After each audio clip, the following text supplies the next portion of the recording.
Hola, ¿qué tal? Soy Nicolás Fermín y en esta oportunidad voy a hablarles acerca de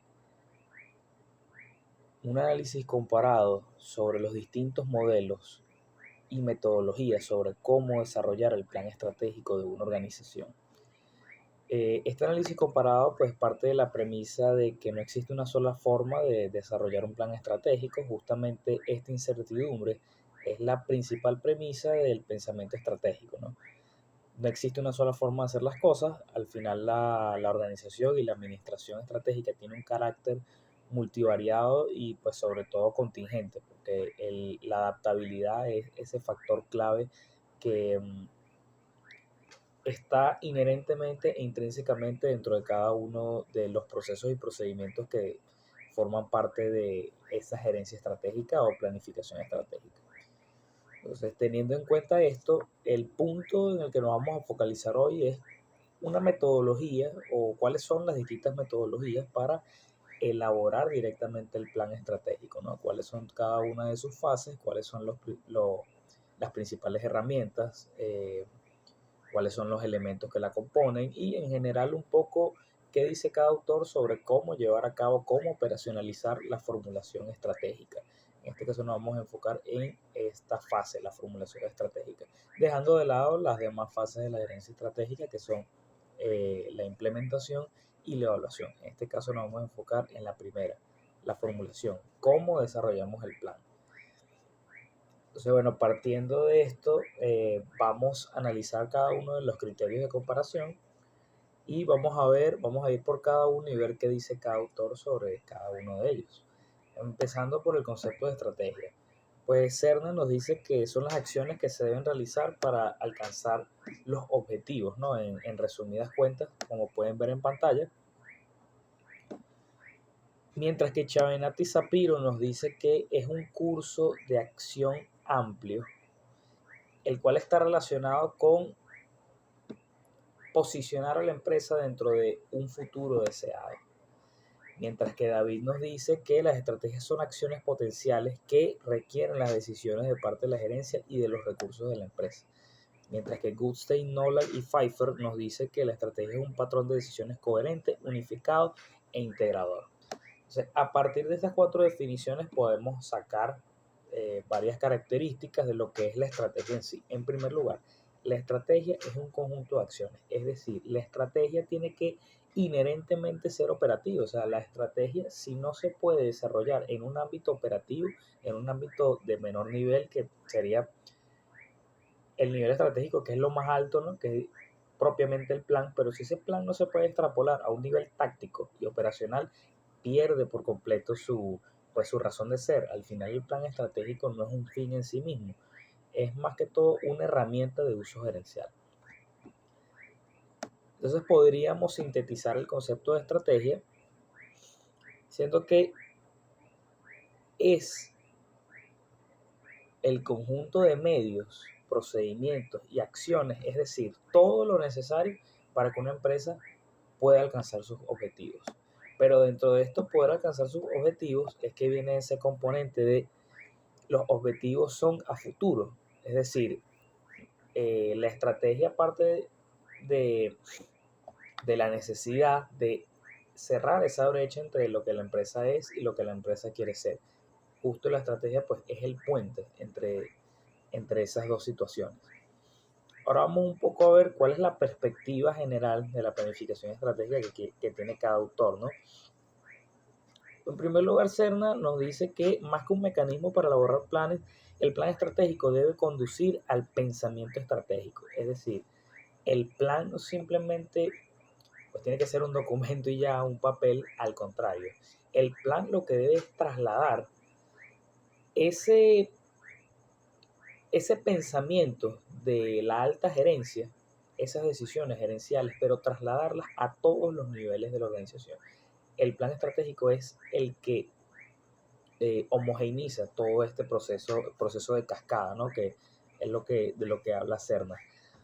Por otro lado, Chavanati y Sapiro pues, nos dicen que lo importante es llegar de la mejor manera posible y ofrecer los resultados a todos los stakeholders o los dolientes. En este caso, Chiavenati y Sapiro hablan más de que la estrategia debe buscar la manera, o sea, la naturaleza de la estrategia es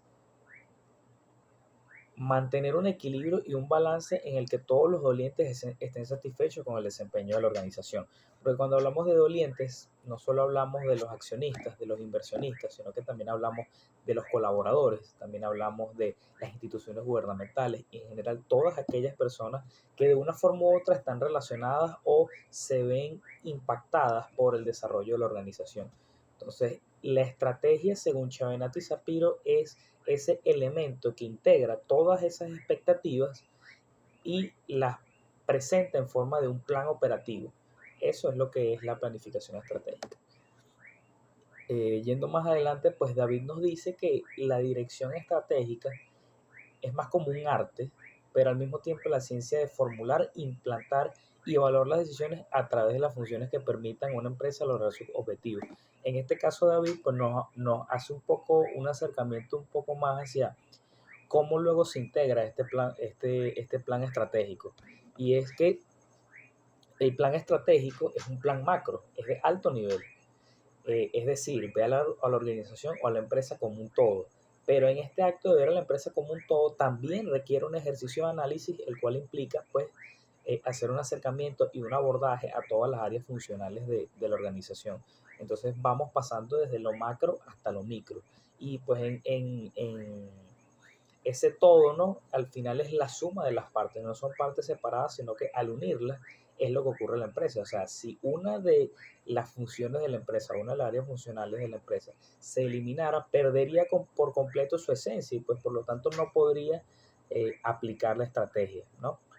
Finalmente, el modelo de Gustein, Nolan y Pfeiffer nos dicen que un proceso de planificación estratégica debe establecer los criterios para tomar las decisiones organizacionales diarias y debe suministrar el patrón frente al cual puedan evaluar tales decisiones. Aquí se introduce otro elemento que ya lo de establecer los criterios para la toma de decisiones lo vimos en las anteriores definiciones, pero aquí nos habla sobre suministrar el patrón para evaluar las decisiones. O sea, que el plan también tiene un propósito de control. El plan es el soporte que me dice a mí a dónde vamos. Antes, o sea, el plan estratégico tiene un impacto en el antes, durante y después de la estrategia. Porque antes el plan estratégico pues me traza hacia dónde debo ir. Y en el durante y el después, el plan estratégico me va a decir cómo voy, qué tanto me voy acercando, cuáles son las correcciones que debo hacer. Ese es otro elemento importante que está imbuido en todo este procedimiento de la planificación estratégica. Pero bueno, fuera de estas consideraciones teóricas, ¿no? Pues a partir de este constructo teórico ya tenemos una idea principal sobre lo que es la estrategia, ¿no? Entonces vamos a ver un poco más a detalles cuáles son los elementos que debe tener propiamente el plan estratégico. Bueno, como podemos ver, existen tres elementos clave que se repiten a lo largo de todos los modelos. Y es que debe haber primero una declaración de intenciones, ¿no? Que es como lo que sería la misión y la visión, o en el caso de Gustav Nolan y Pfeiffer es solo la misión. Pero en fin, debe haber primero algo que sea como la base, los principios, los pilares que soportan a la organización. Esta misión, visión, también entran los valores o la filosofía operativa, dependiendo del modelo. Al fin y al cabo, pues lo que nos dicen es un poco cuál es la empresa en su esencia, desde el punto de vista más amplio, qué es lo que representa la empresa y la distingue de las demás, ¿no? ¿Y por qué es importante este elemento dentro del plan? Por numerosas razones. En primer lugar, es el principal marco de referencia del plan. ¿Sí? Ya como veremos a continuación, están los objetivos y todo eso, la parte operacional, pero esto no sería nada si no existe una clara definición de cuál es la misión, cuál es la esencia de la empresa y más importante, cuál es su visión, hacia dónde quieren llegar. Y pues por supuesto cuáles son esos valores o esa filosofía participativa que rellena esos huecos entre la misión, la visión y la acción. ese elemento que está entre ambas, pues son los valores o la filosofía participativa, que pues, son todas esas cualidades, costumbres que identifican eh, lo que es la empresa como sistema social, porque también hay que entender, más allá de la parte económica y empresarial, entender a la organización como un sistema social en el que muchas personas, un colectivo, eh, contribuyen, ¿no?, a alcanzar una serie de metas. Entonces, en esa integración también hay que tomar en cuenta los valores porque al final somos humanos y pues todos tenemos una filosofía que nos respalda y eso es lo que se debe tomar en cuenta al ver a la organización como una entidad que también debe tener valores. Siguiendo con esto, Cerna nos dice que se debe identificar la cadena de valor. La cadena de valor pues es básicamente el conjunto de operaciones que respaldan la operacionalización de la estrategia. En este caso, la cadena de valor forma parte de la estrategia. Sin embargo, es Cerna el que hace un mayor énfasis como que este tiene que ser un elemento eh, claro dentro del plan. Porque si vemos los demás modelos, se habla de la formulación de la estrategia, formalizar el plan, cuáles son las estrategias de negocio, las acciones estratégicas, pero las acciones estratégicas no pueden ser nada si no hay un modelo operativo que las soporte. Y esto es justamente lo que significa la cadena de valor, ¿no? Eh, porque si vemos el análisis que hacen Chiavenato y Sapiro y hacen David dentro de su metodología, ellos incluyen el análisis de la cadena de valor, pero la cadena de valor no debe ser un elemento aislado o algo como muy abstracto. Al contrario, la cadena de valor debe ser la base de la ventaja competitiva, que es al final el propósito que tiene el establecimiento de un plan estratégico. En este sentido, los autores también identifican que uno de los puntos claves del plan tiene que ser la determinación de los factores claves de éxito, que son pues básicamente características que dependiendo de la industria o el análisis sectorial o el segmento de mercado, son esas cualidades que la empresa debe preservar para garantizar una excelencia operacional y por lo tanto poder desarrollar esa cadena de valor y pues finalmente poder alcanzar esos objetivos, porque al final los objetivos siempre están operacionalizados en la forma de obtener una ventaja competitiva. ¿Qué es una ventaja competitiva? Pues eh, una cualidad o una calidad superior respecto a los demás competidores. Y esto solo se puede lograr pues identificando justamente cuáles son esos factores que me indican a mí que estamos alcanzando esa calidad superior. Eh, En este sentido, vamos a evaluar un poco la metodología para elaborar el plan, porque a partir de este punto ya empiezan a haber diferentes acercamientos. Por ejemplo, la metodología según CERN empieza con la selección estratégica, que la selección estratégica implica eh, elegir un paradigma estratégico, ¿no? O lo que sería una estrategia genérica, que son las que plantea él, como pueden ser las estrategias genéricas de Porter, como liderazgo en costo, diferenciación o enfoque. Esto es algo que es único del modelo de Cerna, porque si vemos los demás modelos, cuando se empieza a hablar ya directamente de la estrategia, ya es una vez que se ha hecho el diagnóstico.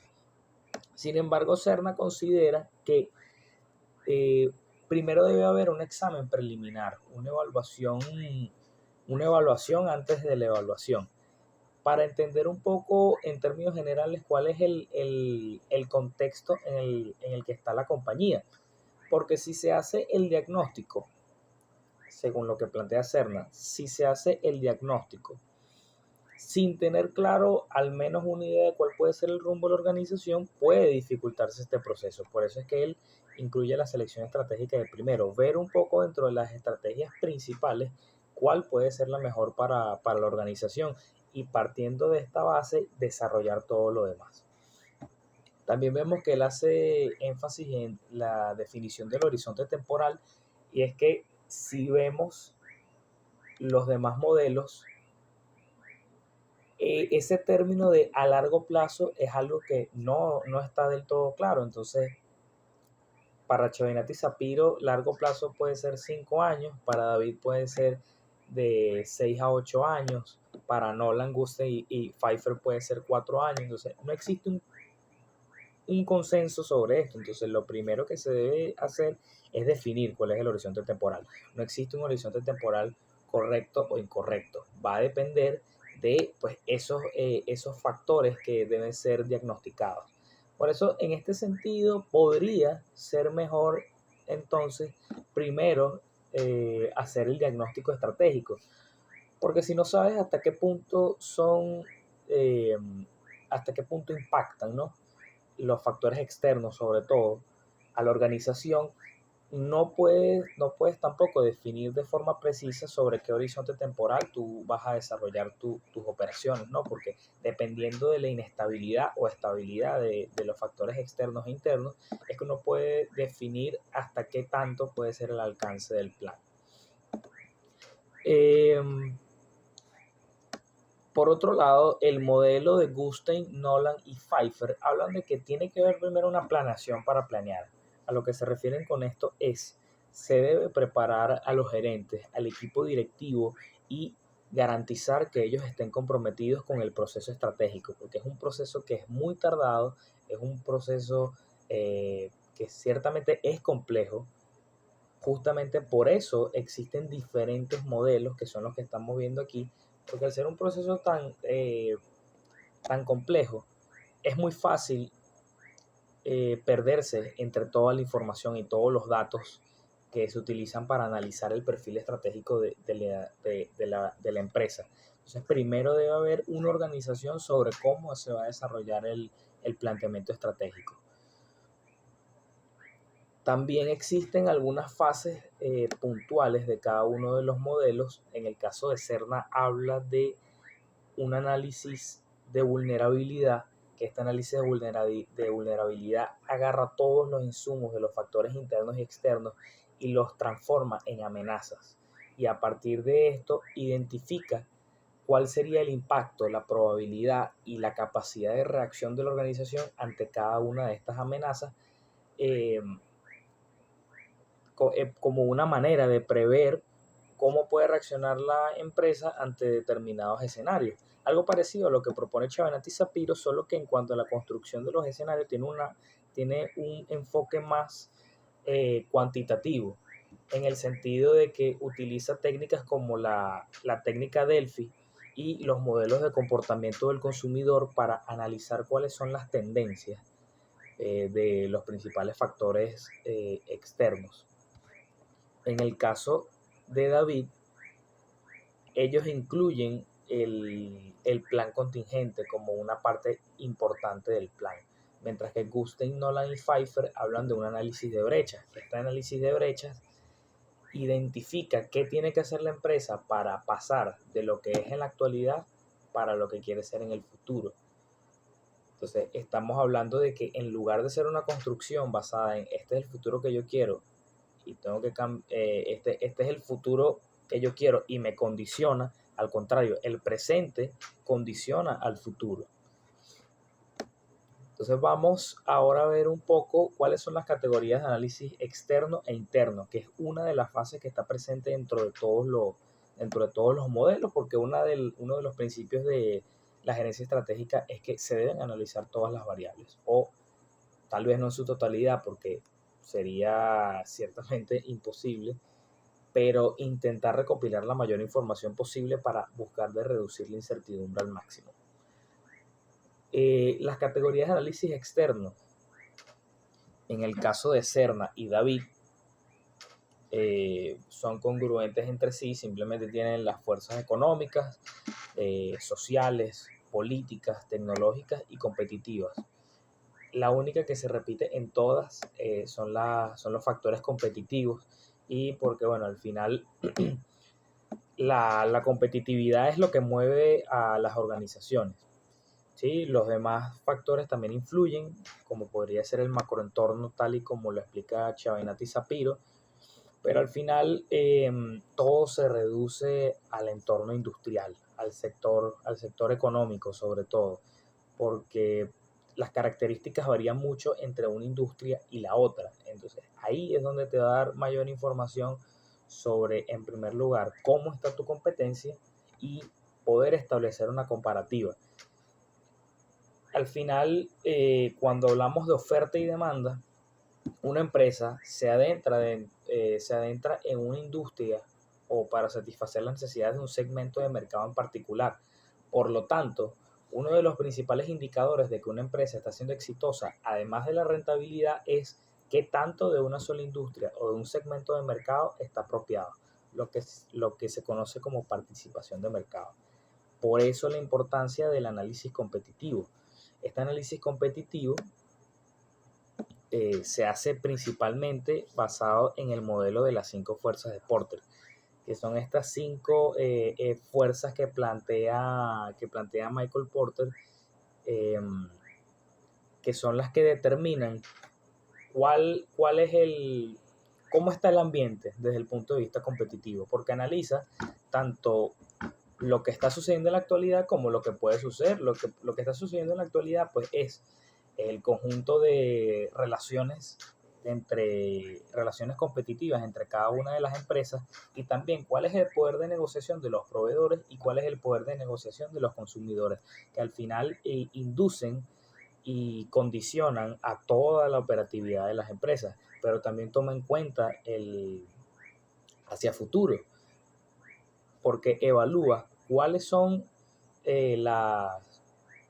cuál es la posibilidad de la entrada de nuevos participantes que puedan apropiarse de una parte de la participación de mercado.